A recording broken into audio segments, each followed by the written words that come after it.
ভগবান সব কিছুই লিখে রাখে, কোন সময় কার কি দরকার, কোন সময় কোনটা করা উচিত, কোনটা করা উচিত না। আমি মনে করি ভগবানের ইশারাতেই সব কিছু হয়, সব কিছু চলে। ভগবান না চাইলে খুলনা শহরে মা কালীর পূজা হতো না, আর মা কালীর পূজা এত ভালোভাবেও হতো না। মা কালীর ইচ্ছা আছে বলেই এত সুন্দর করে পূজা হয়েছে। এ দেখেন, পূজা হয়ে যাওয়ার পরে গ্রামের বাড়িতে সব ঘরে আর কি ঘট নিয়ে ঘোরানো হয়।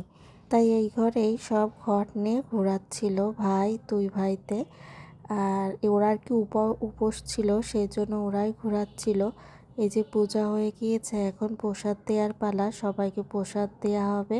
আর ঠাকুর মশাইও খুব সুন্দর করে পূজা দিয়েছে।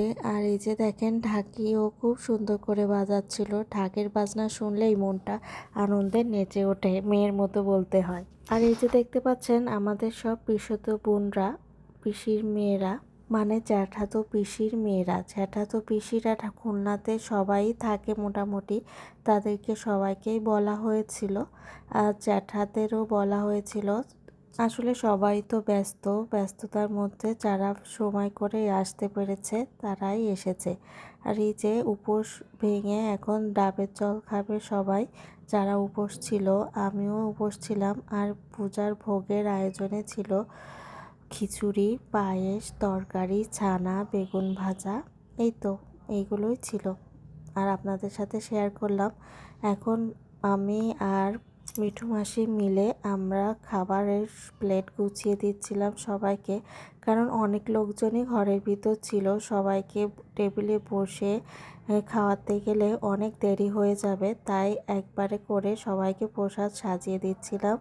লুচি, ডাল ছিল, খিচুড়ি ছিল, পায়েস ছিল, ছানা ছিল, বেগুন ভাজা ছিল, পাঁচ তরকারি ছিল, আর পূজার ফল, সাজ সব কিছুই দেওয়া হয়েছিল সবাইকে। আর যারা আসেনি তাদেরকে প্রসাদ গুছিয়েও দেওয়া হয়েছে। প্রত্যেক বছর গ্রামের বাড়িতে সবার জন্যই প্রসাদ পাঠানো হয়, আত্মীয় স্বজন সবার জন্যই।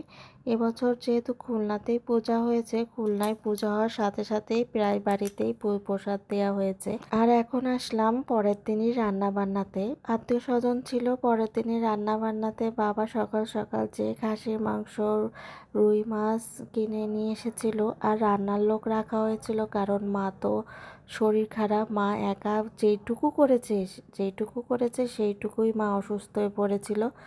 মা এখন আর পারে না, শরীরটাও বয়সও হয়েছে, একা পারে না। আর এই যে মাসি মেয়েকে একটু আদর করছিল। আসলে মাসির সাথে অনেকদিন দেখাও হয় না, প্রোগ্রামেই দেখা হয়। পরবর্তী ব্লগ দেখার আমন্ত্রণ রইল। কেমন লাগলো কমেন্টে জানাবেন। আপনাদের সুন্দর সুন্দর কমেন্টের অপেক্ষায় রইলাম কিন্তু। ভালো থাকুন, সুস্থ থাকুন।